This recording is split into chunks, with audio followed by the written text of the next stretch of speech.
to my channel, Digital Edu. For the fakeness, if you wanna play tough and wanna hate this, I'll always show up and make a statement. I don't ever slow up, no I don't take shit. I got no love for the fakeness. If you wanna play tough and wanna hate this, I'll always show up and make a statement. Everything I do so instinctive and so passionate.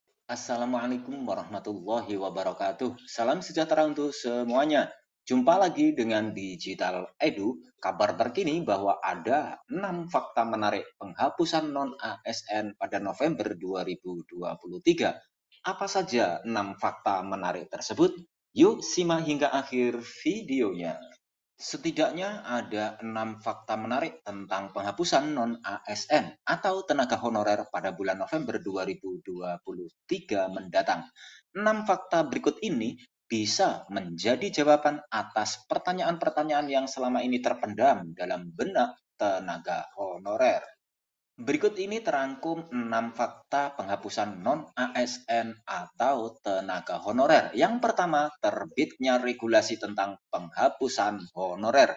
Kementerian Pemberdayaan Aparatur Negara dan Reformasi Birokrasi telah mengeluarkan sebuah surat edaran SE dengan nomor B/185-MTTSM.02.03/2022 diterbitkan pada 31 Mei 2022 oleh Menpan RB sebelumnya, yakni Cahyo Kumolo almarhum, yang berisi penghapusan non-ASN pada 28 November 2023. Untuk menindaklanjuti penghapusan tenaga honorer itu, maka keluarlah surat Menpan RB bernomor B/1511-M.TSM.01.00/2022 tentang pendataan tenaga non-ASN di lingkungan instansi pemerintah, di mana terdapat setidaknya 2 kategori honorer yang dihapus di lingkungan instansi pemerintah di Indonesia.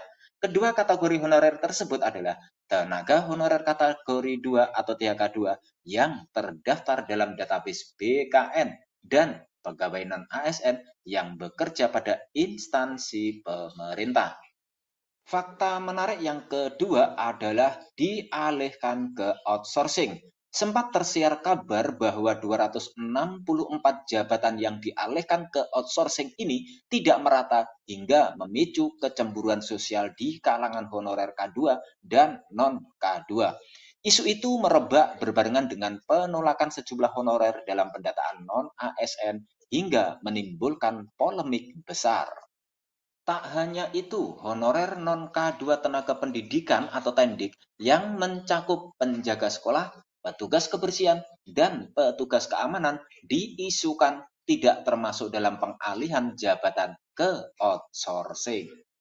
Guna meredam polemik semakin besar, akhirnya Badan Kepegawaian Negara atau BKN buka suara memberikan penjelasan terkait data honorer yang ditolak dalam pendataan non-ASN dipastikan akan adil. Lantas, apakah benar 264 jabatan honorer yang tak masuk ke dalam pendataan non-ASN akan dialihkan menjadi outsourcing? Yuk simak ulasan berikut ini agar tidak salah paham. Menanggapi isu itu, Deputi Bidang Sistem Informasi Kepegawaian BKN Suharmen menjelaskan bahwa semua honorer tanpa adanya pembeda dipastikan akan dialihkan menjadi outsourcing. Suharmen juga menegaskan bahwa honorer K2 maupun non-K2 yang menduduki jabatan seperti tenaga pendidik, petugas kebersihan, penjaga keamanan maupun sopir akan dialihkan outsourcing meski tidak termasuk ke dalam kriteria pendataan non-ASN 2022. Penjelasan dari BKN tersebut sekaligus menjawab keresahan honorer yang tidak masuk pendataan non-ASN sekaligus menepis isu adanya pembeda terkait pengalihan 264 jabatan menjadi outsourcing ini. Dalam kebijakan terkait pengalihan 264 jabatan jadi outsourcing, BKN mengacu pada surat Menpan RB nomor B/MTTSM.02.03/2022 dan juga surat edaran nomor B/MTTSM.01.00/2022. Fakta menarik yang ketiga yaitu 3 opsi penyelesaian honorer. Dalam hal ini, Menpan RB Abdullah Azwar Anas telah memaparkan 3 alternatif penyelesaian masalah tenaga honorer ini. Solusi yang pertama, tenaga non-ASN diangkat seluruhnya menjadi ASN. Pak Anas bilang apabila seluruh tenaga non-ASN diangkat menjadi ASN, tentu butuh kekuatan keuangan negara yang cukup besar. Selain itu, tentu ada tantangan karena masih meraba-raba kualitas dan kualifikasi tenaga non-ASN tersebut. Solusi kedua, tenaga non-ASN diberhentikan seluruhnya. Namun, opsi ini tentu akan berdampak terhadap kelangsungan pada pelayanan publik. Dan opsi yang ketiga, tenaga non-ASN diangkat sesuai dengan prioritas. Salah satu prioritas pemerintah saat ini adalah pada pelayanan dasar, yaitu guru dan tenaga kesehatan. Nah, 3 opsi ini sudah dipetakan secara detail terhadap plus minusnya. Pemerintah akan mengkaji secara mendalam, menautkannya dengan kekuatan fiskal, kualitas birokrasi, dan keberlangsungan pelayanan publik. DPR juga pasti sama. Kita semua cari opsi yang terbaik, ucap Menteri Anas. Berikutnya, fakta menarik yang keempat, adanya rakor kebijakan penataan tenaga non-ASN. Pada tanggal 18 Januari 2023 yang lalu, Menpan RB Azwar Anas bersama para gubernur, wali kota, dan bupati sepakat mengerucutkan beberapa alternatif yang akan dirumuskan. Rapat tersebut juga diikuti oleh Ketua Umum Asosiasi Pemerintah Provinsi Seluruh Indonesia atau APPSI Isran Nur, Ketua Dewan Pengurus Asosiasi Pemerintah Kota Seluruh Indonesia atau APEKSI Bima Arya, dan juga Ketua Umum Asosiasi Pemerintah Kabupaten Seluruh Indonesia atau APKASI Sultan Rizka Tuanku Kerajaan. Selain itu, dari pimpinan daerah, rapat ini dihadiri oleh PLT Kepala Badan Kepegawaian Negara Bima Arya Wibisana. Pemerintah menyusun beberapa opsi yang nantinya akan disampaikan kepada parlemen. Beberapa alternatif itu segera didetailkan bersama tim dari provinsi, kabupaten, dan kota. Menteri Anas menegaskan, pemerintah pusat dan daerah berkolaborasi mencari alternatif terbaik tanpa mengesampingkan sisi kemanusiaan dan pengabdian bagi tenaga honorer. Fakta menarik yang kelima yakni alternatif penyelesaian honorer. Saat ini Kemenpan RB masih terus melakukan pendataan jumlah tenaga honorer.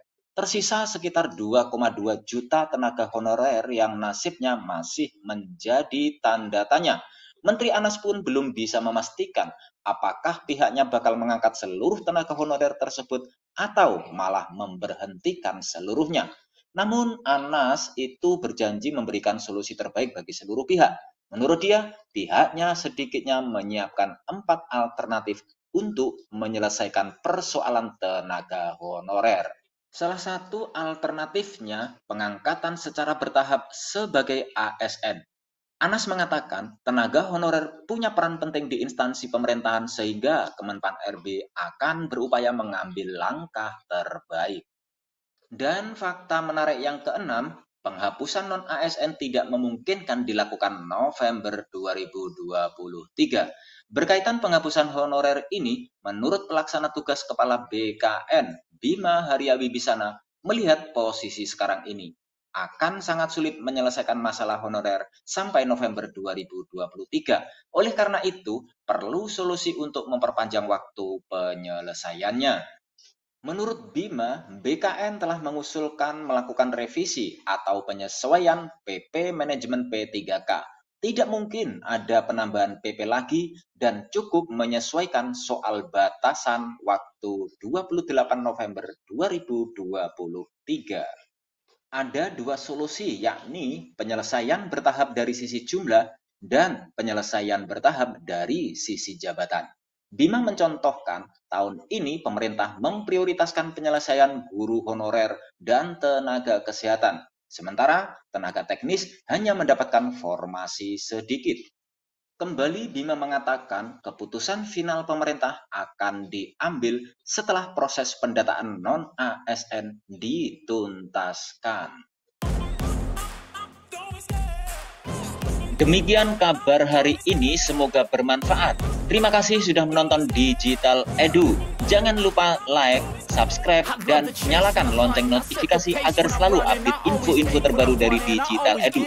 Semoga kita diberi kemudahan dan kelancaran dalam segala urusan, diberi kesehatan, rezeki yang berkah, dan panjang umur. Saya mewakili Digital Edu, mohon maaf bila ada kekurangan. Sampai jumpa pada video selanjutnya. Sekian, wassalamualaikum warahmatullahi wabarakatuh.